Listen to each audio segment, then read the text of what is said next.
Salam əziz qardaşlar, dəyərli izləyicilər. Bax gördünüz, bax belə 75 dənə balalı heyvan çıxıb satdıra. Hamısı birinci, ikinci, üçüncü qarnı heyvandır. Bax qardaşlar, bunların hamısı bir kürək, iki kürəkdir. 17'si ekiz bala aldı, 17'si. 75 qoyunun 17'si ekiz bala aldı. Kim almaq istəyirsə zəng eləyə bilər. Əlaqə nömrəmiz səhifəmizdə var. İnşallah. Görürsünüz qardaşlar. Bu gün də noyabrın 6'sıdır. Bax bu boş gələləri görürsünüz. Hamısı birinci, ikinci qarnadır. Bax boş gələləri. Allah alan qardaşlara xeyir versin.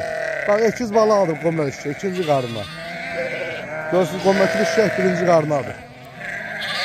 Yəni qardaşlar kim almaq istəsə razılaşıb verərik. Əmirlərə baxın bir belə. Hamısı 1-2'dir, 1-2. Allah çox xeyir versin alan qardaşlara. Maşallah olsun. Heyvanlara bir belə reklam edən baxın. Bax birinci qarna balası budur. Görürsünüz. Kim almaq istəyirsə zəng eləsin. Əlaqə nömrəm səhifəmdədir. Oldu əziz qardaşlar. İnşallah zənginizi gözləyirik. Görürsünüz heyvanlarımızı.